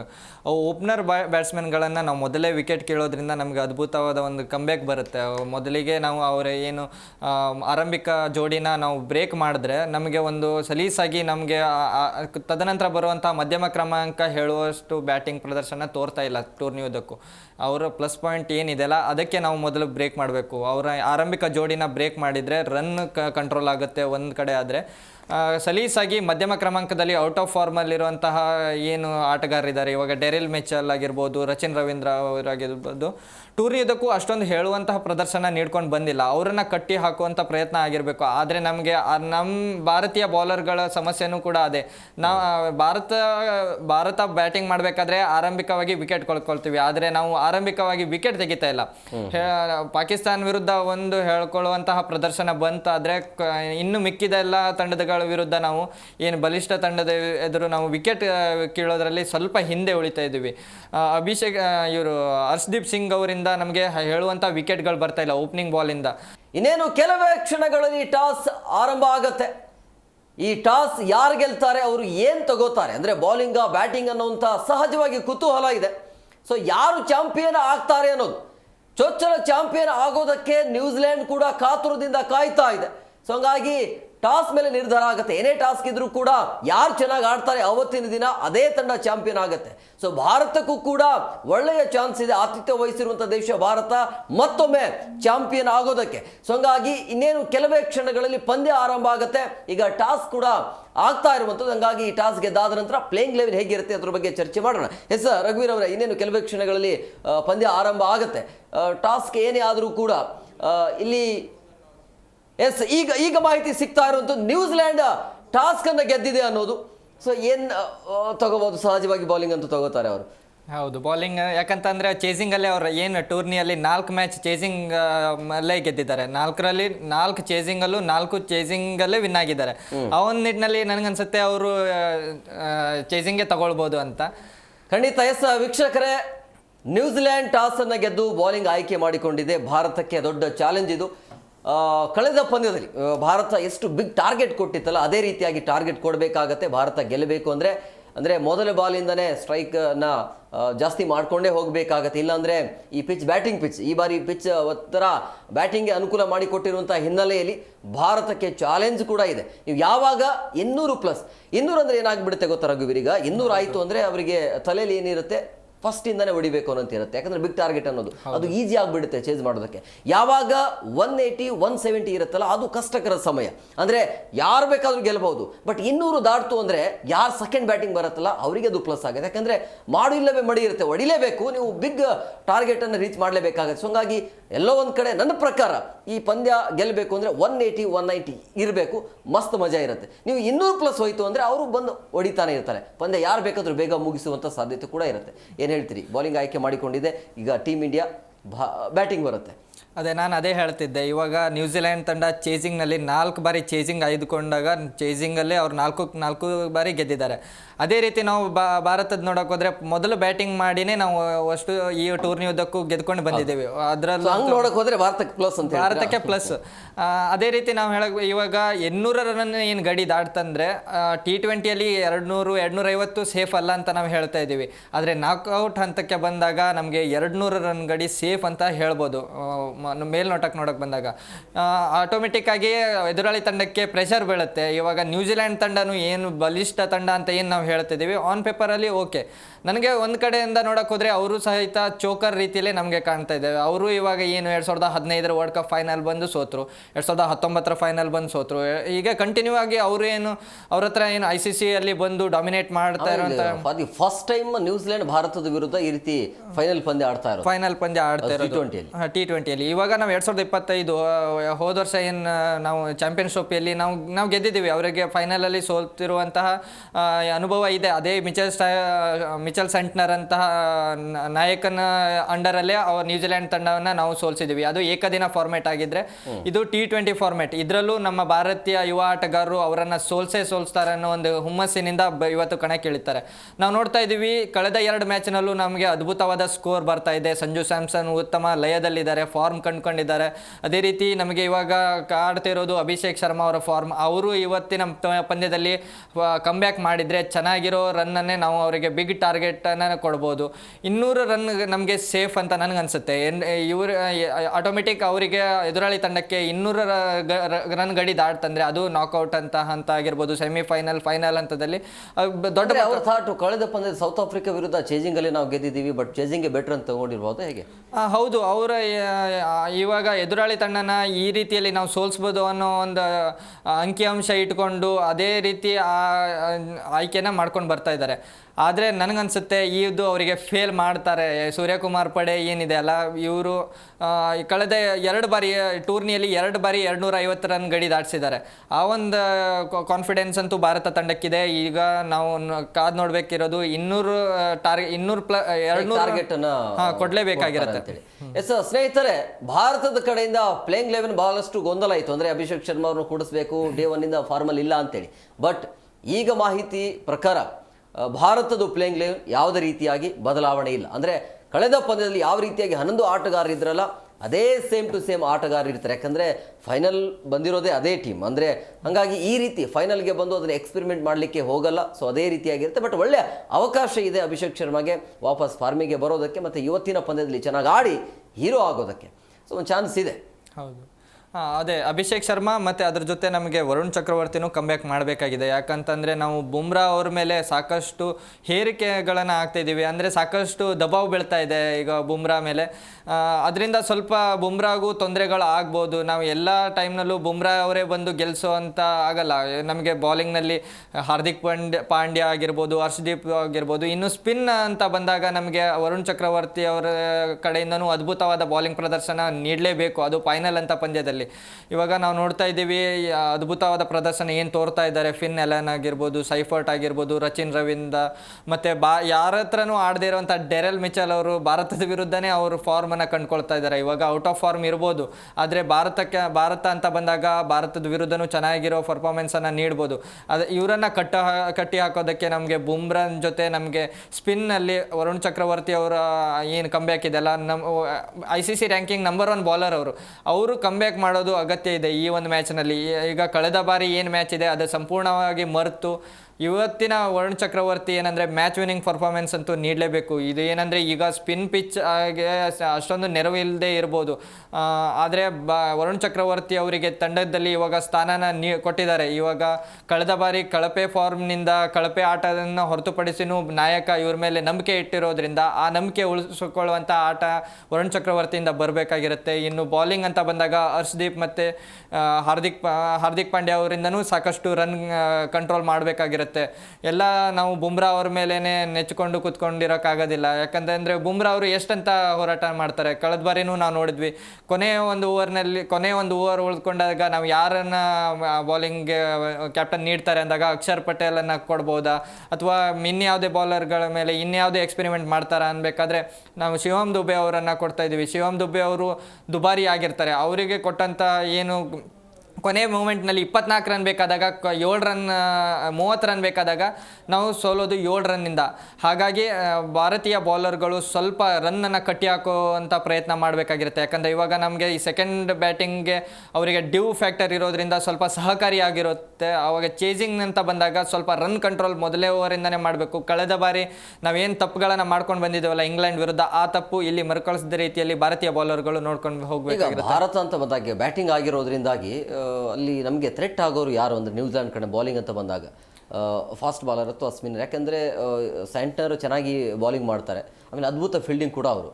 ಸೊ ಹಂಗಾಗಿ ಇಂಡಿಯಾದವರು ಅಂದರೆ ನಮ್ಮ ಮೊದಲ ವಿಕೆಟ್ ಅಂತ ಬಂದಾಗ ಯಾರು ಬಾಲರ್ನ ನೋಡ್ಕೊಂಡು ಆಡಬೇಕಾಗತ್ತೆ? ನಮಗೆ ಇವಾಗ ಮೊದಲಿಗೆ ತೊಂದರೆ ಇರೋದು ನಮಗೆ ಅಭಿಷೇಕ್ ಶರ್ಮಾ ಅವರು ಔಟ್ ಆಫ್ ಫಾರ್ಮಲ್ಲಿದ್ದಾರೆ. ಮತ್ತು ಅವರು ಔಟ್ ಆಗ್ತಾ ಇರೋದು ಆಫ್ ಸ್ಪಿನ್ನರ್ಗಳಿಗೆ. ಆಫ್ ಸ್ಪಿನ್ನರ್ ಅಂತ ನಾವು ಹೇಳಿ ಬಂದಾಗ ಫಿಲಿಪ್ ಆಗಿರ್ಬೋದು, ಮೆಕಾಂಕಿ ಅಂತ ಒಬ್ಬ ಬೌಲರ್ ಆಗಿರ್ಬೋದು, ಇವರು ಆಫ್ ಸ್ಪಿನ್ನರ್ ಆಗಿರೋದ್ರಿಂದ ಭಾರತೀಯ ಬ್ಯಾಟ್ಸ್ಮನ್ಗಳಿಗೆ ಇದೊಂದು ಸ್ವಲ್ಪ ತೊಂದರೆಗಳು ಕಾಡ್ಬೋದು. ನಾವು ಇಶಾನ್ ಕಿಶನ್ ಅವರು ಇದೇ ಒಂದು ಆಫ್ ಸ್ಪಿನ್ನರ್ಗೆ ಸ್ಟ್ರಗಲ್ ಮಾಡ್ತಾ ಇದ್ದಾರೆ. ಇನ್ನು ಸೂರ್ಯಕುಮಾರ್ ಯಾದವ್ ಅವರು ಸಹಿತ ಸ್ಪಿನ್ ಬಾಲ್ಗೆ ಸ್ವಲ್ಪ ಸ್ಟ್ರಗಲ್ ಮಾಡ್ತಾ ಇರೋದ್ರಿಂದ ನಾವು ಸ್ಪಿನ್ನರ್ಗಳಿಗೆ ಸ್ವಲ್ಪ ಈ ಒಂದು ಮ್ಯಾಚ್ನಲ್ಲಿ ನೋಡ್ಕೊಂಡು ಆಟ ಆಡಬೇಕಾಗಿರುತ್ತೆ. ಆದರೆ ಇದು ಸ್ಪಿನ್ ಪಿಚ್ ಆಗಿರದೆ ಹೊರತು ಇವಾಗ ಈ ಒಂದು ಪಿಚ್ ಏನಾಗಿರುತ್ತೆ ಅಂದರೆ ಬೌನ್ಸಿ ಪಿಚ್ ಆಗಿರೋದ್ರಿಂದ ಸ್ವಲ್ಪ ಸ್ಪಿನ್ನರ್ಗಳನ್ನು ನೋಡಿಕೊಂಡು ಈಗ ಫಾಸ್ಟರ್ ಬೌಲರ್ಗಳಿಗೆ ಅಟ್ಯಾಕ್ ಮಾಡೋದು ಒಂದು ಭಾರತೀಯ ಆಟಗಾರರ ಒಂದು ಪ್ಲಾನ್ ಆಗಿದ್ರೆ ಚೆನ್ನಾಗಿರುತ್ತೆ ಸರ್. ಈಗ ನ್ಯೂಜಿಲೆಂಡಲ್ಲಿ ಡಫಿನ ವಾಪಸ್ ತಂದಿದ್ದಾರೆ. ಅಂದರೆ ಕಳೆದ ಸೀರೀಸಲ್ಲಿ ನೋಡಿದಾಗ ಡಫಿ ಅವರು ಭಾರತದ ವಿರುದ್ಧ ಚೆನ್ನಾಗಿ ಬೌಲಿಂಗ್ ಮಾಡಿದರು. ಸೊ ಆ ಪ್ಲಾನ್ ಅಂದರೆ ಕರೆಕ್ಟ್ ಈ ಒಂದು ಪ್ಲೇಯಿಂಗ್ ಲೆವೆನ್ ನೋಡ್ತಾ ಇದ್ರೆ ಪಕ್ಕ ಪ್ಲಾನ್ ಮಾಡಿನೇ ಈ ಟೀಮ್ನ ರೆಡಿ ಮಾಡಿದ್ದಾರೆ ಅಂತ ಅನ್ಸುತ್ತೆ. ಡಫಿ ಚೆನ್ನಾಗಿ ನಮ್ಮ RCB ಹುಡುಗ. ಸೊ ಈಗ ಡಫಿ ವಾಪಸ್ ಬಂದಿರೋದ್ರಿಂದಾಗಿ ಸೊ ಇದು ಮಾರ್ಕ್ ಆಗತ್ತಾ ಭಾರತಕ್ಕೆ? ಡಫಿ, ರಚಿನ್ ರವೀಂದ್ರ, ಆಮೇಲೆ ನೀವು ಹೇಳಿದಾಗೆ ಸ್ಯಾಂಟ್ನರ್ ಅವರ ಅದ್ಭುತ ಬೌಲಿಂಗ್ ಚೆನ್ನಾಗಿ ಮಾಡ್ತಾ ಇರೋದು. ಸೊ ಇದನ್ನೆಲ್ಲ ನೋಡ್ಕೊಂಡು ಆಡಬೇಕಾ ಹೇಗೆ ಅಂತ? ಹೌದು, ಖಂಡಿತ ನೋಡ್ಕೊಂಡು ಆಡಲೇಬೇಕಾಗಿರುತ್ತೆ. ಇವಾಗ ನಾವು ಆರಂಭಿಕದಲ್ಲಿ ವಿಕೆಟ್ ಕೊಡದೆ ಚೆನ್ನಾಗಿರೋ ಆಟನ ಆಡ್ಕೊಂಡು ಬಂದರೆ ಕೊನೆ ಹಂತದಲ್ಲಿ ರನ್ ಬರುವಂತಹ ಸಾಕಷ್ಟು ನಿರೀಕ್ಷೆಗಳಂತೂ ಇದ್ದೇ ಇದ್ದಾವೆ. ರನ್ಗಳಂತೂ ಬೇಕೇ ಬೇಕು. ನಮಗೆ 200 ರನ್ ಗಡಿ ದಾಟಬೇಕಂದ್ರೆ ನಾವು ಮೊದಲಿಗೆ ವಿಕೆಟ್ಗಳನ್ನು ಕಳ್ಕೊಳ್ಬಾರ್ದು. ಅಭಿಷೇಕ್ ಶರ್ಮಾ ಅವ್ರಿಗೆ ನಾವು ಏನು ಹೆಸರುವಾಸಿ ಅಂದರೆ ಹೊಡಿಬಡಿ ಆಟಕ್ಕೆ ಹೆಸರುವಾಸಿ ಆಗಿದ್ರು ಸಹಿತ ಅವ್ರ ಬ್ಯಾಟಿಂದ ರನ್ ಅಂತೂ ಬರೋದಂತೂ ನಮಗೆ ತುಂಬಾ ನಿರೀಕ್ಷೆ ಇದೆ. ಇವಾಗ ನಾವು ಫೈನಲ್ ಗೆಲ್ಲಬೇಕಂದ್ರೆ ಅವ್ರ ಮೇಲೆ ಏನು ನಂಬಿಕೆ ಇಟ್ಟಿದ್ದೀವಲ್ಲ, ಇಡೀ ಭಾರತೀಯರು ಅವ್ರ ಮೇಲೆ ನಂಬಿಕೆ ಇಟ್ಟಿದ್ದಾರೆ. ಇವರು ಇಷ್ಟು ದಿನ ಅವ್ರ ಬ್ಯಾಟಿಂದ ರನ್ ಬರದೇ ಹೋದರು, ಫೈನಲಲ್ಲಿ ಮಿಂಚ್ತಾರೆ ಅನ್ನೋ ಒಂದು ನಂಬಿಕೆ ಇಟ್ಕೊಂಡು ಬರ್ತಾ ಇದ್ದೀವಿ. ಒಂದು ನಂಬಿಕೆನ ಉಳಿಸ್ಕೊಳ್ಬೇಕಾಗಿರೋದು ಅಭಿಷೇಕ್ ಶರ್ಮಾ ಅವ್ರ ಮೇಲೆ ಇದೆ. ಆ ಒಂದು ನಿಟ್ಟಿನಲ್ಲಿ ಇವಾಗ ಸಂಜು ಸ್ಯಾಮ್ಸನ್ ಮತ್ತು ಅಭಿಷೇಕ್ ಶರ್ಮಾ ಅವರು ಮೊದಲಿಗೆ ನಮಗೆ ಆರಂಭಿಕ ಆಘಾತನ ಕೊಡಲೇಬಾರ್ದು. ಆರಂಭಿಕ ಆಟಗಾರರಾದಂಥ ಅಭಿಷೇಕ್ ಶರ್ಮಾ ಮತ್ತು ಸಂಜು ಸ್ಯಾಮ್ಸನ್ ಅವರಿಂದ ಶತಕದ ಜೊತೆ ಆಟ ಅಂತೂ ಬರಲೇಬೇಕಾಗಿರುತ್ತೆ ಈ ಒಂದು ಹಂತದಲ್ಲಿ. ನ್ಯೂಜಿಲೆಂಡ್ಗೆ ಇವತ್ತಿನ ಪಂದ್ಯದಲ್ಲಿ ಯಾರು ಚೆನ್ನಾಗಿ ಆಡಬಹುದು ಇಂಡಿಯಾ ಕಡೆ ಅಂತ ಬಂದಾಗ ನನಗೆ ಶಿವಮ್ ದುಬೆ ಅವ್ರ ಮೇಲೆ ತುಂಬ ನಿರೀಕ್ಷೆ ಇದೆ. ಇನ್ನು ಹಾರ್ದಿಕ್ ಪಾಂಡ್ಯ ಆಗಿರ್ಬೋದು. ಅಲ್ಲ, ನೀವು ಅಂದರೆ ಫಸ್ಟ್ ಬ್ಯಾಟಿಂಗ್ ಇದ್ರು ಹಾರ್ದಿಕ್ ಪಾಂಡ್ಯ, ಶಿವಮ್ ದುಬೆ ತನಕ ಹೋಗ್ತಾ ಇದ್ದೀರಿ. ನಾನು ಆರಂಭದಲ್ಲಿ ಹೇಳ್ತೇನೆ ಟಾಪ್ 3 ಅಲ್ಲಿ ಇಶಾನ್, ಅಭಿಷೇಕ್ ಮತ್ತೆ ಸಂಜು, ಈ ಮೂವರಲ್ಲಿ ಯಾರು ಅತಿ ಹೆಚ್ಚು ರನ್ ಮಾಡ್ತಾರೆ? ನನಗೆ ಅಭಿಷೇಕ್ ಶರ್ಮಾ ಅವ್ರ ಮೇಲೆ ನಂಬಿಕೆ ಇದೆ. ನಾನು ಕೊನೆ ಬಾರಿ ಈ ಒಂದು ನಂಬಿಕೆ ಇಡ್ತಾ ಇದ್ದೀನಿ. ಅಭಿಷೇಕ್ ಶರ್ಮಾ ಅವರು ಈ ಒಂದು ಮ್ಯಾಚ್ನಲ್ಲಿ ರನ್ಗಳು ಬರಲೇಬೇಕು. ಅವರೇ ಚೆನ್ನಾಗಿ ಆಡ್ತಾರೆ ಅನ್ನೋ ಒಂದು ನಂಬಿಕೆ ಇದೆ ನನಗೆ. ಆದರೆ ನೋಡಬೇಕು ಯಾವ ರೀತಿ ಆಟನ ಆಡ್ತಾರೆ ಅಂತ. ಇವಾಗ ನನ್ನ ಅಷ್ಟೇ ಅಲ್ಲ, ಇಡೀ ಭಾರತೀಯರು ಸಹಿತ ಅಭಿಷೇಕ್ ಶರ್ಮಾ ಅವ್ರ ಮೇಲೆ ಅವ್ರು ಏನು ಕಳಪೆ ಫಾರ್ಮು ಅದು ಇದು ತಲೆನೇ ಕೆಡ್ಸ್ಕೊತಾ ಇಲ್ಲ ಅಭಿಷೇಕ್ ಶರ್ಮಾ ಅವ್ರು ಆಡ್ತಾರೆ ಅನ್ನೋ ಮಾತುಗಳೇ ತುಂಬ ಕೇಳಿ ಬರ್ತಾ ಇದೆ. ಹಾಗಾಗಿ ಅಭಿಷೇಕ್ ಶರ್ಮಾ ಅವ್ರ ಬ್ಯಾಟಿಂದ ರನ್ ಅಂತೂ ಬರಲೇಬೇಕಾಗಿರುತ್ತೆ. ನಾವು ಇವತ್ತು ಮ್ಯಾಚ್ ಗೆಲ್ಲಬೇಕಂದ್ರೆ ಅಭಿಷೇಕ್ ಶರ್ಮಾ ಅವ್ರ ಬ್ಯಾಟ್ ಮಾತಾಡಬೇಕಾಗಿರುತ್ತೆ. ಈಗ ಇಷ್ಟು ದಿನ ಏನು ಅವ್ರ ಮೇಲೆ ಟೀಕೆ ಟಿಪ್ಪಣಿಗಳು ಬರ್ತಾ ಇದ್ದಾವೆ, ಅದಕ್ಕೆಲ್ಲ ಅಭಿಷೇಕ್ ಶರ್ಮಾ ಅವ್ರ ಬ್ಯಾಟ್ ಉತ್ತರ ಕೊಡಬೇಕಾಗಿರುತ್ತೆ. ಆ ಒಂದು ಹಂತದಲ್ಲಿ ಅಭಿಷೇಕ್ ಶರ್ಮಾ ಅವರು ಸ್ವಲ್ಪ ನಿಧಾನಗತಿಯಿಂದನೇ ಆಟ ಸ್ಟಾರ್ಟ್ ಮಾಡಿದ್ರು. ಅದ್ಭುತವಾದ ಕಾಕತಾಳೀಯ ಏನು ಅಂದರೆ, ಈಗ ಈ T20 ವಿಶ್ವಕಪ್ ಆಗಿರ್ಬೋದು, ಎಲ್ಲ ಫೈನಲ್ ಮ್ಯಾಚ್ ಅಂತ ಬಂದಾಗ ಅಲ್ಲಿ ಒಟ್ಟು 14 ಫೈನಲ್ ಮ್ಯಾಚ್ ಇರುತ್ತೆ. ಅದರಲ್ಲಿ 11 ಚೇಸಿಂಗ್ ಗೆದ್ದಿದೆ. ಉಳಿದಿರುವಂಥ 3 ಫಸ್ಟ್ ಬ್ಯಾಟ್ ಗೆದ್ದಿದೆಯಲ್ಲ, ಅದೆಲ್ಲ ಗೆದ್ದಿರೋದು ಇಂಡಿಯಾ ಟೀಮೇ. ಹೌದು. ಸೊ ಹಂಗಾಗಿ ಇದು ಕೂಡ ಚಾಂಪಿಯನ್ ಆಗೋದಕ್ಕೆ ಚಾನ್ಸಸ್ ಇದೆಯಾ ಅಂತನಾ, ಅಥವಾ ಒಂದು ವೇಳೆ ಭಾರತ ಟಾಸ್ ಸೋತಿದೆ ಒಳ್ಳೇದಾಯ್ತಾ ಅಂತ ಈಗ ಜಡ್ಜ್ ಮಾಡೋದು ಬೇಡ. ಬಟ್ ನಾನು ಹೇಳ್ತಾ ಇದ್ದೆ ಅಂದರೆ, ಒಂದು ವೇಳೆ ಈಗ ಸೂರ್ಯ ಏನಾದರೂ ಟಾಸ್ ಗೆದ್ದಿದ್ದಾದರೆ ಬೌಲಿಂಗೇ ತಗೊಳ್ತಾ ಇದ್ರು, ಕರೆಕ್ಟ್ ಅಲ್ವಾ? ಹೌದು. ಸೊ ಇದು ಒಂದು ಕಾಕತಾಳೀಯ ನೋಡಿದ್ರೆ ಸಹಜವಾಗಿ ಈಗ ಭಾರತ ಗೆಲ್ಲಬೇಕು ಅಂತ ಹೇಳಿದ್ರೆ ನೀವು ಹೇಳಿದಂಗೆ 200 ಅಂದರೆ ಗೆಲ್ಲಕ್ಕಾಗಲ್ಲ. 200+, ನೀವು 200ಕ್ಕಿಂತ 10, 20, 220 ಟಾರ್ಗೆಟ್ ಕೊಟ್ಟರೆ 20 ಎಕ್ಸ್ಟ್ರಾ ಇರುತ್ತೆ. ಆವಾಗ ಅಲ್ಲಿ ನಿಮಗೆ ಬ್ಯಾಲೆನ್ಸ್ ಮಾಡೋಕ್ಕಾಗತ್ತೆ. ಬಾಲರ್ ಕೂಡ ಅದು ಅದೆಷ್ಟಾಗುತ್ತೆ. 200 ಅಂದರೆ ನನ್ನ ಪ್ರಕಾರ ಭಾರತ ಸೋಲ್ತಾರೆ ಅಂತ ಹೇಳ್ತೀನಿ. ಯಾಕಂದರೆ 200 ಅಂದರೆ ಅಪೋನೆಂಟ್ಗೆ ಅದು ಏನಾಗ್ಬಿಡುತ್ತೆ, ಬಿಗ್ ಟಾರ್ಗೆಟ್ ಅಂತೇಳಿ ಫಸ್ಟ್ ಬಾಲಿಂದ ಹೊಡೆಯೋಕ್ಕೆ ಶುರು ಆಗಿಬಿಡುತ್ತೆ, ಅದು ಈಸಿ ಆಗಿಬಿಡುತ್ತೆ. 220 ಯಾರು ಟಾರ್ಗೆಟ್ ಕೊಡ್ತಾರೆ ಅದು ಒಳ್ಳೇದಲ್ವಾ? ಹೌದು. ಇವಾಗ ಈ ಒಂದು ಹಂತದಲ್ಲಿ ಫೈನಲ್ ಅಂತ ಬಂದಾಗ 220 ನಾವು ನೋಡಿದ್ವಿ. ಕಳೆದ ಬಾರಿ 850 ಸೇಫ್ ಇಲ್ಲ ಆಗಿತ್ತು. ಹಾಗಾಗಿ ನಮಗೆ ನೀವು ಹೇಳಿದಾಗೆ 220 ರನ್ ಅಂತೂ ಖಂಡಿತ ಬೇಕೇ ಆಗಿರುತ್ತೆ. 200 ಅಂತ ಹೇಳಿದಾಗ ಸರ್ವೇ ಸಾಮಾನ್ಯ ಬಿಗ್ ಸ್ಕೋರ್ ಅಂತ ಹೇಳಿ ಮೊದಲಿಂದಲೇ ಬ್ಯಾಟಿಂಗ್ ರನ್ ಚೇಸ್ ಮಾಡ್ತಾ ಹೋಗಿರುವಂಥ ತಂಡ ಅದು ಅಂತ. ಫಿನ್ ಎಲೆನ್ ಮತ್ತು ಅವರು ಆಡಿರುವಂಥ ಆಟ, ಕಳೆದ ಬಾರಿ 33 ಬಾಲಿಗೆ ಏನು ಸೆಂಚುರಿ ಹೊಡೆದಿದ್ದಾರೆ, 12 ಓವರಿಗೆ ಮ್ಯಾಚ್ ಮುಗಿಸಿದ್ದಾರೆ. ಅಂದರೆ ಎಷ್ಟು ಕಾನ್ಫಿಡೆಂಟ್ ಇರುತ್ತೆ ಅವರಿಗೆ ಅದು? ಹೌದು, ತುಂಬಾನೇ ಕಾನ್ಫಿಡೆನ್ಸ್. ಅದೇ ಕಾನ್ಫಿಡೆನ್ಸ್ ಬರ್ತಾರೆ, ಇವತ್ತು ಕೂಡ ನಾನು ಸೆಂಚುರಿ ಮಾಡ್ತೀನಿ ಅಂತ ಹೇಳಿ. ಹೌದು, ಅಷ್ಟೇ ಕಾನ್ಫಿಡೆನ್ಸ್ ಅಲ್ಲಿ ಬರ್ತಾ ಇದೆ. ಅವರು ಏನು ಮಾತುಗಳಾಗಿರ್ಬೋದು, ಪ್ರೆಸ್ ಕಾನ್ಫರೆನ್ಸ್ ಅಲ್ಲಿ ಅವ್ರು ಕೊಡ್ತಿರುವಂಥ ಸ್ಟೇಟ್ಮೆಂಟ್ಗಳಿಂದ ನಾವು ನೋಡ್ತಾ ಇದೀವಿ. ಆತ್ಮವಿಶ್ವಾಸ ಅಂತನೂ ಇದೆ. ಆದರೆ ಅತಿಯಾದ ಆತ್ಮವಿಶ್ವಾಸ ಅವರಿಗೆ ಎಲ್ಲೋ ಮಾರಕನೂ ಆಗಬಹುದು. ಮಾತಾಡೋಣ, ಒಬ್ಬರು ಸ್ಕಾಲರ್ಸ್ ಇದ್ದಾರೆ. ಹಲೋ, ಸಂಪರ್ಕ ಆಗಲಿಲ್ಲ. ಓಕೆ ರಘುವೀರ್, ಕಂಟಿನ್ಯೂ ಮಾಡಿ. ಅದೇ ಈಗ ಆತ್ಮವಿಶ್ವಾಸ ಅಂತೂ ಇದ್ದೇ ಇದೆ. ಇವಾಗ ಬಲಿಷ್ಠ ಸೌತ್ ಆಫ್ರಿಕಾ ತಂಡ, ನಾವು ಈ ಸಲ ಟೂರ್ನಿ ನೋಡಿದಾಗ ನ್ಯೂಜಿಲೆಂಡ್ ತಂಡ ಅಷ್ಟೊಂದು ಫೇವ್ರೇಟ್ ಆಗಿಲ್ಲದೆ ಇದ್ದರೂ ಸೌತ್ ಆಫ್ರಿಕಾ ತಂಡ ಫೈನಲಿಗೆ ಬಂದೇ ಬರುತ್ತೆ ಅನ್ನೋ ಮಾತುಗಳಿದ್ವು. ನ್ಯೂಜಿಲೆಂಡ್ ತಂಡದ ನಾವು ನೋಡಬೇಕಂದಾಗ ಸ್ಟಾರ್ಟಿಂಗ್ನಲ್ಲೇ 7 ಬೆಳಿನ ಹಾದಿಯಲ್ಲೇ ಕಂಡ್ಕೊಂಡು ಬರ್ತಾ ಇದೆ ಟೂರ್ನಿ ಉದ್ದಕ್ಕೂ. ಇಂಗ್ಲೆಂಡ್ ತಂಡದ ವಿರುದ್ಧ ಸೂಪರ್ 8 ಹಂತದಲ್ಲಿ ಸೋತಿರುತ್ತೆ.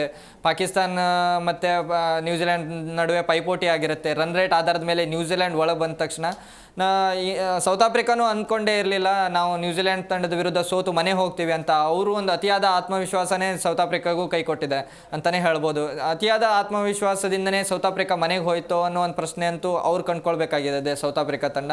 ನ್ಯೂಜಿಲೆಂಡ್ ತಂಡ ಸಹಿತ ಈಗ ಏನು ಇರುತ್ತೆ ಅಂದರೆ, ನಾವು ಏನು ಸೌತ್ ಆಫ್ರಿಕಾ ತಂಡನ ಮಣಿಸಿದ್ದೀವಿ ಅನ್ನೋ ಒಂದು ಏನು ಆತ್ಮವಿಶ್ವಾಸ ಇದ್ದರೂ ಕೂಡ ಭಾರತನ ಯಾವ ರೀತಿ ಕಟ್ಟಿ ಹಾಕ್ಬೋದು ಅನ್ನೋ ಒಂದು ಪ್ಲ್ಯಾನಿಂಗ್ ಮಾಡ್ಕೊಂಡು ಬಂದರೆ ಅವರಿಗೆ ಒಂದು ಪ್ಲಸ್ ಪಾಯಿಂಟ್ ಆಗಿರುತ್ತೆ.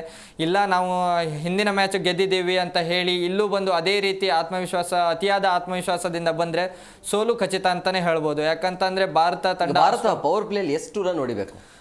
ಭಾರತ ರನ್ ಅಂತ ಬಂದಾಗ ಪವರ್ ಪ್ಲೇದಲ್ಲಿ ಒಂದು 80+ ಅಂತೂ ಬರಲೇಬೇಕು. ಅಭಿಷೇಕ್ ಶರ್ಮಾ ಅವರು 6 ಓವರಿಗೆ 80 ರನ್ ಅಂತೂ ಮಿನಿಮಮ್ ಬರಲೇಬೇಕಾಗಿರುತ್ತೆ. ಅಭಿಷೇಕ್ ಶರ್ಮಾ ಮತ್ತು ಸಂಜು ಸ್ಯಾಮ್ಸನ್ ಇವರಿಬ್ಬರು ನಿಂತರೂ ಕೂಡ ಅದು ಏನು 80 ರನ್ ಏನು ದೊಡ್ಡ ಮೊತ್ತನೇ ಆಗಲ್ಲ. ಅಭಿಷೇಕ್ ಶರ್ಮಾ ಅವರು ಏನಂದರೆ ಹಿಂದಿನ IPL ಅಲ್ಲಿ ನೋಡೋಕೆ ಬಂದಾಗ ಅವರು ಆಡಿರುವಂತಹ ತಂಡ ಏನಿರುತ್ತಲ್ಲ 100 ಗಡಿ ದಾಟಿರುವಂತಹ ಆಟನ ನಾವು ನೋಡಿದ್ದೀವಿ. ಅದೇ ಆಟ ಇಲ್ಲೂ ಸಹಿತ ಭಾರತ ತಂಡಕ್ಕೆ ಭಾರತ ಕಪ್ ಗೆಲ್ಲೋದಕ್ಕೆ ಅವರ ಈ ಒಂದು ರನ್ ಕಾಣಿಕೆ ಮತ್ತೊಬ್ಬರು ಕಾಲರ್ಸ್ ಇದ್ದಾರೆ. ಹಲೋ, ನಮಸ್ಕಾರ. ಎಲ್ಲಿಂದ ಕರೆ ಮಾಡ್ತಾ ಇದ್ರಿ? ಸರ್, ನಾನು ಕುಶಾಲನಗರದಿಂದ.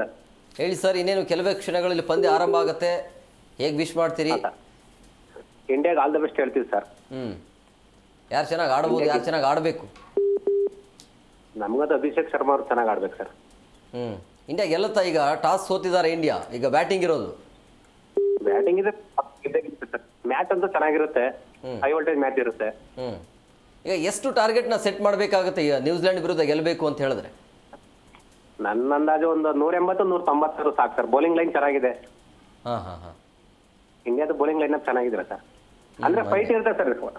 ಹಾಂ ಫೈಟ್ ಅಂತೂ ಕಳೆದ ಬಾರಿ 250 ಚೇಸ್ ಮಾಡಬೇಕಾದ್ರೆ 240 ಗಡಿ ದಾಟ್ತು ಇಂಗ್ಲೆಂಡ್ ಅದು ತಂಡ. ಸೆಮಿಫೈನಲ್, ಇದು ಫೈನಲ್ ಅಂತ ಅವರು. ಅದಕ್ಕೇನು ಹೇಳ್ತಿದ್ದೀರಿ? ಫೈನಲ್ ಅಲ್ಲಿ ನೋಡಿ ಸರ್, ಇಂಡಿಯಾದಲ್ಲಿ ಗೆದ್ದೇ ಗೆಲ್ಲುತ್ತೆ. ಹಾಂ ಅಂದ್ರೆ ಅದೇ ಫೈನಲ್ 180 190 ಬಂದ್ರೆ ಅದು ಒಳ್ಳೆ ಸ್ಕೋರೇನೆ, ಯಾಕಂದ್ರೆ ಎರಡು ಟೀಮ್ಗೆ ಅದು ಪ್ರೆಷರ್ ಇದೆ. ಚೆನ್ನಾಗಿದ್ದಿಲ್ಲ ಇಂಡಿಯಾ, ಗುಡ್ ಸ್ಕೋರ್ ಅದು 180 190 ಇಂದಾಗ ಫೈನಲ್ ಎರಡು ಟೀಮ್ ಪ್ರೆಷರ್ ಇರುತ್ತೆ, ನೀವು ಹೊಡೆಯೋಕ್ಕೂ ಆಗಲ್ಲ. ನೀವು ಯಾವಾಗ 200+ ಹೊಡಿತೀರ, ಪದೇ ಪದೇ ಯಾಕೆ ಹೇಳ್ತಾ ಇದ್ರೆ, ಅದು ಯಾವಾಗ 200+ ಹೋಯ್ತಲ್ಲ ಬ್ಯಾಟ್ಸ್ಮನ್ಗೆ ಅದು ಈಸಿ ಆಗ್ಬಿಡುತ್ತೆ. ಸೊ ಹಂಗೆ ನನ್ನ ಪ್ರಕಾರ 200 ಒಳಗಡೆ ಓಪನಿಂಗ್ ಮೈಂಡ್ ಸೆಟ್ ಆಗ್ಬಿಡ್ತಲ್ಲ ಸರ್. 6 ಓವರ್ಗೆ ಚೇಂಜ್ ಮಾಡಿ ಹೊಡೆದ್ಬಿಡ್ಬೇಕು, ನಾವು ಹೊಡೆದ್ಬಿಡ್ಬೇಕು ಅನ್ನೋದ್ರಲ್ಲಿ ಪವರ್ ಪ್ಲೇ ಅಲ್ಲಿ ಅವರು ಒಂದು 70 200 ಕ್ರಾಸ್ ಆಗ್ಬಿಡುತ್ತೆ. 180 190 ಆದ್ರೆ ಕೂಲಾಗಿ ಆಡಕ್ ಹೋಗ್ತಾರೆ, ವಿಕೆಟ್ ಹೋಗ್ತಾ ಇರ್ತಾರೆ. ಫೈಟ್ ಚೆನ್ನಾಗಿರುತ್ತೆ ಅಂತ ಹೇಳ್ತಾ ಇದ್ರಿ. ಫೈಟ್ ಚೆನ್ನಾಗಿರುತ್ತೆ. ಮತ್ತೆ ಅದು ಡ್ಯೂ ಫ್ಯಾಕ್ಟರ್ ಅನ್ನೋದೊಂದಿದೆಯಲ್ಲ, ಇವಾಗ ಸೆಕೆಂಡ್ ಇನ್ನಿಂಗ್ಸ್ ಬ್ಯಾಟಿಂಗ್ ಆಡೋರಿಗೆ ಡ್ಯೂ ಬೀಳೋದ್ರಿಂದ ಒಂದು ಸ್ವಲ್ಪ ಅವರಿಗೆ ಸಹಕಾರಿಯಾಗಿರುತ್ತೆ. ಹಾಗಾಗಿ 200 ಗಡಿ ದಾಟೋದೇ ಉತ್ತಮ ಅಂತ ನನ್ನ ಅನಿಸಿಕೆ. 200 ಗಡಿ ಬೇಕಾಗಿಲ್ಲ ಸರ್ ನಮ್ಮ ಇಂಡಿಯಾ ಟೀಮ್ಗೆ. ಬೌಲಿಂಗ್ ಲೈನ್ ಅಪ್ ಚೆನ್ನಾಗಿದೆ, ಇಂಡಿಯಾ ಗೆದ್ದೇ ಗೆಲ್ಲುತ್ತೆ. 190 ಆದ್ರೂ ಸಾಕು. ಈಗ ನಮಗೆ ತಲೆನೋವು ಯಾರು ಅಂತ ಹೇಳಿದ್ರೆ ವರುಣ್ ಚಕ್ರವರ್ತಿ ವಾಪಸ್ ಫಾರ್ಮಿಗೆ ಬರ್ತಾನೆ ಇಲ್ಲಲ್ಲ. ವರುಣ್ ಚಕ್ರವರ್ತಿ, ಅಕ್ಷರ್ ಪಟೇಲ್ ಬಂದಾರಲ್ಲ ಸರ್ ಈಗ. ಅಕ್ಷರ್ ಪಟೇಲ್ ಇದಾರೆ ಸಾಕು ನಮ್ಗೆ. Akshar Patel bowling line up ಚೆನ್ನಾಗೈತಲ್ಲ ಈಗ. ನಮ್ಮಲ್ಲಿ ಆಪ್ಷನ್ ಇದೆ ಅಂತ ಹೇಳ್ತಾ ಇದ್ರಿ. ಖಂಡಿತ sir. Yes, okay, thank you sir. ನೋಡಿ ಎಂಜಾಯ್ ಮಾಡಿ. ಎಸ್, ಈಗ ಅದೇ ಟಾರ್ಗೆಟ್ ನೀವು ಬಿಗ್ ಟಾರ್ಗೆಟ್ ಕೊಡಲೇಬಾ, ಅದು 180 190 ಅನ್ನೋದಕ್ಕಿಂತ ಅಟ್ಲೀಸ್ಟ್ ನೀವು ಎಷ್ಟು ಟಾರ್ಗೆಟ್ ಜಾಸ್ತಿ ಕೊಡ್ತೀರಿ ಅಷ್ಟು ಬಾಲರ್ಸ್ಗೆ ಒಳ್ಳೇದಾಗ, ಅದು ಒಂಥರ ಡಿಫೆಂಡ್ ಮಾಡೋದಕ್ಕೆ ಒಂದು ಚಾನ್ಸ್ ಸಿಗುತ್ತೆ. ಸೊ ಹಂಗಾಗಿ ಇದು ಪವರ್ ಪ್ಲೇಲಿ ಚೆನ್ನಾಗಿ ಬರಬೇಕು. ಆಮೇಲೆ ನೀವು ಹೇಳಿದಂಗೆ ಡ್ಯೂ ಬಂದಿದೆ, ಆದಲ್ಲಿ ಒಂದು ವೇಳೆ ನಮ್ಮ ಬಾಲಿಂಗು ಬುಮ್ರಾ ಚೆನ್ನಾಗಿ ಆಡ್ತಿದ್ರು, ಬುಮ್ರಾ ಒಂದು ವೇಳೆ ಚೆನ್ನಾಗಿ ಬಾಲ್ ಮಾಡಿಲ್ಲ ಅಂದರೆ ಆಲ್ಮೋಸ್ಟ್ ಅದು ಸಮಸ್ಯೆ ಆಗುತ್ತೆ ಇಂಡಿಯಾಗೆ. ಸೊ ಯಾರು ಕೂಡ ಬುಮ್ರಾ ಮೇಲೆ ನಂಬಿಕೆ ಇಟ್ಕೋಬಾರ್ದು ಅಷ್ಟೇ. ಅಂದರೆ ಡೇ ಬೈ ಡೇ ನೀವು ಎಷ್ಟು ದಿನ ಅಂತೇಳಿ ಬುಮ್ರಾ ಮೇಲೆ ನೀವು ಅವಲಂಬಿತರಾಗಿರ್ತೀರಿ. ಸೊ ಹಂಗಾಗಿ ಅವರು ಸಹಜವಾಗಿ ಬುಮ್ರಾನ ಮೈಂಡಲ್ಲಿ ಇರುತ್ತೆ. ಕಳೆದ ಬಾರಿ ಹಿಂಗೆ ಆಗಿತ್ತು, ಓವರಲ್ಲಿ ಬುಮ್ರಾ ನೋಡ್ಕೊಂಡು ಆಡಬೇಕು, ಉಳಿದಿದ್ದ ನೆಕ್ಸ್ಟ್ ಪಂದ್ಯ ಎಷ್ಟು ರನ್ ಹೊಡಿಬೋದು ಅಂತೇಳಿ. ಬಟ್ ಹೇಗೋ ಅದು ಭಾರತದ ಪರವಾಗಿತ್ತು, ರನ್ಔಟ್ ಆದರೂ ಬೆತೆಲ್. ಹೌದು, ಇಲ್ಲಾಂದರೆ ಅದು ಕಷ್ಟ ಆಗ್ತಾ ಇತ್ತು. ಹೌದು, ನಾನು ಅದನ್ನೇ ಹೇಳ್ತಾ ಇದ್ದೆ. ಅಂದರೆ ಏನಂದರೆ ಅತಿಯಾಗಿ ಬುಮ್ರಾ ಒಬ್ಬರ ಮೇಲೆ ಅವಲಂಬಿತರಾಗಿರ್ಬೋದು. ಯಾಕಂದರೆ ಬುಮ್ರಾ ಅವರನ್ನು ಅದನ್ನು ಪ್ರೆಷರ್ಗೆ ದೂಡುವಂತಹ ಎಲ್ಲ ಚಾನ್ಸಸ್ಗಳಿರುತ್ತೆ. ಹಾಗಾಗಿ ನಾವು ಏನಂತಂದರೆ ಇವಾಗ ನಮ್ಮ ಭಾರತೀಯ ಬೌಲರ್ಗಳಲ್ಲೂ ಹರ್ಷದೀಪ್ ಅವರು ಹೇಳ್ಕೊಳ್ಳುವಂಥ ಪ್ರದರ್ಶನ ನೀಡ್ಕೊಂಡು ಬರ್ತಾಯಿದ್ದಾರೆ. ಏನು ತೀರಾ ಕಳಪೆ ಮಟ್ಟದ ಬೌಲರ್ ಅಂತ ನಾವು ಹೇಳಕ್ಕೆ ಬರ್ತಾ ಇಲ್ಲ. ಯಾಕಂತಂದರೆ ಬುಮ್ರಾ ಅವರು ಇರೋದ್ರಿಂದ ಎಲ್ಲೋ ಒಂದು ಕಡೆ ನಾವು ಅಂಡರ್ ರೇಟೆಡ್ ಆಗಿ ನೋಡ್ತಾ ಇದ್ದೀವಿ ಹರ್ಷದೀಪ್ ಸಿಂಗ್ ಅವರನ್ನು. ಕಳೆದ ಬಾರಿ T20 ವಿಶ್ವಕಪ್ ಗೆಲ್ಲೋದಕ್ಕೆ ನಮಗೆ ಬುಮ್ರಾ ಅವರು ಎಷ್ಟು ಅಗತ್ಯ ಇದ್ರೋ ಅಷ್ಟೇ ಚೆನ್ನಾಗಿ ಬೌಲಿಂಗ್ನ ಹರ್ಷದೀಪ್ ಅವರು ಚೆನ್ನಾಗಿ ನಿಭಾಯಿಸ್ಕೊಟ್ರು. ಹಾರ್ದಿಕ್ ಪಾಂಡ್ಯ ಅವರು ಅಷ್ಟೇ ಚೆನ್ನಾಗಿ ನಿಭಾಯಿಸಿದ್ರು. ಇವಾಗಲೂ ನಮಗೆ ಇವಾಗ ಇರೋದು ಅಷ್ಟೇ. ಈ ಒಂದು ಮ್ಯಾಚ್ ಗೆಲ್ಲಬೇಕಂದ್ರೆ, ಟ್ರೋಫಿ ಗೆಲ್ಲಬೇಕಂದ್ರೆ, ನಾವು ಇವತ್ತು ಡಿಫೆಂಡ್ ಮಾಡ್ಕೊಳ್ಬೇಕಂದ್ರೆ ಬುಮ್ರಾ ಅವರು ಅಷ್ಟೇ ಚೆನ್ನಾಗಿ ಬೌಲಿಂಗ್ನ ನಿಭಾಯಿಸಬೇಕಾಗಿರುತ್ತೆ. ಅವರಿಗೆ ಡಿಫೆಂಡ್ ಮಾಡ್ತಾ ಇರೋದ್ರೆ ಮೇನ್ ಫೀಲ್ಡಿಂಗು, ಕ್ಯಾಚಿಂಗು. ಹೌದು, ಕಳೆದ ಬಾರಿ ನಾವು ಮ್ಯಾಚ್ ವಿನ್ ಆಗಿರೋದೇ ಅಕ್ಷರ್ ಪಟೇಲ್ ಅವರ ಏನು ರಿಲೇ ಕ್ಯಾಚ್ ಇದೆಯಲ್ಲ, ಅದು ಏನು ಶಿವಮ್ ದುಬೆ ಅವರ ಹೆಸರಲ್ಲಿ ಇದೆ ಆ ಕ್ಯಾಚ್. ಆದರೆ ಅದೆಲ್ಲ ಪೂರಾ ಕ್ರೆಡಿಟ್ ಸಿಗಬೇಕಾಗಿರೋದು ಅಕ್ಷರ್ ಪಟೇಲ್ ಅವರಿಗೆ. ಕೊನೆಯಲ್ಲಿ ಶಿವಮ್ ದುಬೆ ಅವರು ಕ್ಯಾಚ್ ತಗೊಂಡಿರೋ ಕ್ಯಾಚ್ ಕೂಡ ಹಿಂದಿಂದ ಓಡಿ ಕ್ಯಾಚ್ ತಗೊಂಡಿದ್ದಾರೆ, ಅದು ಅದ್ಭುತ ಮ್ಯಾಚ್ ರನ್ನಿಂಗ್ ಆಗಿದ್ದು. ಹೌದು, ಏನಂದ್ರೆ ಮ್ಯಾಚ್ ಕೆಲವೊಂದು ಕಡೆ ಮ್ಯಾಚ್ ಅನ್ನ ಉಳಿಸುತ್ತೆ ಅನ್ನೋದಕ್ಕೆ ರೀಸನ್ ಕೂಡ ಅದೇ. ಯಾಕಂದ್ರೆ ಎರಡು ಉದಾಹರಣೆ ಅಲ್ಲೇ ಇದೆ. ನಿನ್ನೆ ಅವರು ಏನು ಸೆಮಿಫೈನಲ್ ಅಲ್ಲಿ ಹೆರಿಬ್ರೂಕ್ ಅವರು ಏನು ಸಂಜು ಸ್ಯಾಮ್ಸನ್ ಅವರಿಗೆ ಒಂದು ಜೀವದಾನ ಕೊಡ್ತಾರಲ್ಲ, ಆ ಜೀವದಾನನೇ ಅವರ ಜೀವನ ಕಿತ್ಕೊಳ್ತು. ಅಂದರೆ ಏನು ಅವ್ರಿಗೆ ಕನಸಿತ್ತಲ್ಲ ಫೈನಲ್ಗೆ ಹೋಗೋದು, ಅದನ್ನೇ ಅವ್ರು ಕಿತ್ಕೊಂಡ್ಬಿಡ್ತು. ಸಂಜು ಸ್ಯಾಮ್ಸನ್ ಅವರು ಆಡಿದಂತಹ 89 ರನ್ ಏನು ಆಟ ಇದೆಯಲ್ಲ, ಅದರಿಂದನೇ ಇಂಗ್ಲೆಂಡ್ ತಂಡನ ಫೈನಲಿಂದ ದೂರ ಇಡೋಕ್ಕೆ ಸಹಾಯಕಾಯಿತು. ಇಲ್ಲ ಅಂತಂದರೆ ಸಂಜು ಸ್ಯಾಮ್ಸನ್ ಅವರು ಆ ಒಂದು 15 ರನ್ಗೆ ಔಟ್ ಆಗಿದ್ದಿದ್ರೆ ನಮಗೆ ಮುಂದೆ ಬರುವಂತಹ ಆಟಗಾರರು ಇಷ್ಟೊಂದು ಬಿಗ್ ಸ್ಕೋರ್ ಮಾಡೋದಕ್ಕೆ ಆಗ್ತಾ ಇರಲಿಲ್ಲ. ಯಾಕಂತಂದರೆ 15 ರನ್ನಿಗೆ ಸಂಜು ಸ್ಯಾಮ್ಸನ್ ಔಟ್ ಆಗಿದ್ದಿದ್ರೆ ಅಲ್ಲಿ ನಮಗೆ ಅಭಿಷೇಕ್ ಶರ್ಮಾ ಆಲ್ರೆಡಿ ಔಟ್ ಆಗಿದ್ರು. ಸೂರ್ಯಕುಮಾರ್ ಯಾದವ್ ಬಗ್ಗೆ ಏನು ಹೇಳ್ತೀರಿ? ಅಂದರೆ ಕ್ಯಾಪ್ಟನ್ ಆಗಿ ಇಲ್ಲಿ ತನಕ ಫೈನಲ್ ತನಕ ತೆಗೆದುಕೊಂಡು ಬಂದಿದ್ದಾರೆ. ಅವರ ಕ್ಯಾಪ್ಟನ್ಸಿ ಬಗ್ಗೆ, ನಾಯಕತ್ವ ಬಗ್ಗೆ?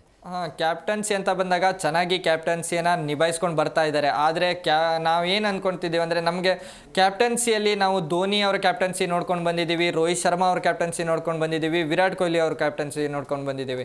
ಹಾಗಾಗಿ ನಮಗೆ ಈ 3 ಕ್ಯಾಪ್ಟನ್ಗಳು ಭಾರತ ಕಂಡಂಥ ಅತಿ ಶ್ರೇಷ್ಠ ಕ್ಯಾಪ್ಟನ್ಗಳು. ನಾವು ಯಾವೊಬ್ಬರನ್ನು ನಾವು ಹೆಚ್ಚು ಕಡಿಮೆ ಅಂತ ಹೇಳಕ್ಕೆ ಬರ್ತಾ ಇಲ್ಲ. ಧೋನಿ ಅವರ ಕ್ಯಾಪ್ಟನ್ಸಿನೂ ತುಂಬ ಚೆನ್ನಾಗಿದ್ದರೆ, ಅದ್ರ ನಂತರ ಬಂದಂತಹ ವಿರಾಟ್ ಕೊಹ್ಲಿ ಅವರ ಕಡೆಯಿಂದನೂ ಅಷ್ಟೇ ಚೆನ್ನಾಗಿ ಉತ್ತಮ ಪ್ರದರ್ಶನನ ನೀಡ್ಕೊಂಡು ಬಂದಿದ್ದಾರೆ.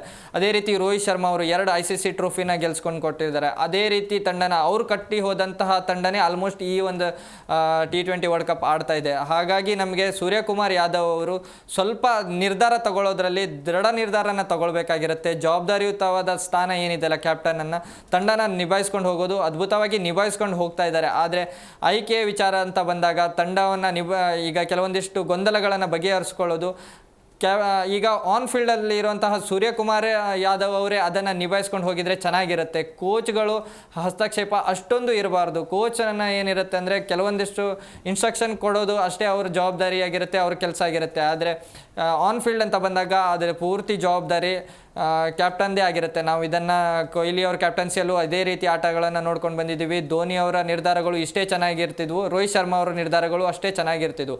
ಆ ಒಂದು ಕಂಪೇರ್ ಮಾಡಿ ಟಾರ್ಗೆಟ್ ಎಷ್ಟು ಕೊಡ್ಬೇಕೀಗ? 225 225+ ಇರಲೇಬೇಕು ನನಗಂತೂ. ಯಾಕಂತಂದರೆ ಆ ಒಂದು ರನ್ ಬಂದರೆ ಸಹಿತ ನಮ್ಮ ಭಾರತೀಯ ಬೌಲರ್ಗಳು ಅದನ್ನು ಕಟ್ಟಿ ಹಾಕೋ ಪ್ರಯತ್ನವನ್ನು ಮಾಡ್ತಾರೆ. ಭಾರತೀಯ ಬೌಲರ್ಗಳಿಗೂ ಒಂದು ಸ್ವಲ್ಪ ಪಾಸಿಟಿವ್ ಆಗಿ ಸ್ಟಾರ್ಟ್ ಮಾಡುವಂತಹ ಎಲ್ಲ ಚಾನ್ಸಸ್ಗಳಿರುತ್ತೆ. ಯಾರು ಗೆಲ್ತಾರೆ? ಭಾರತ.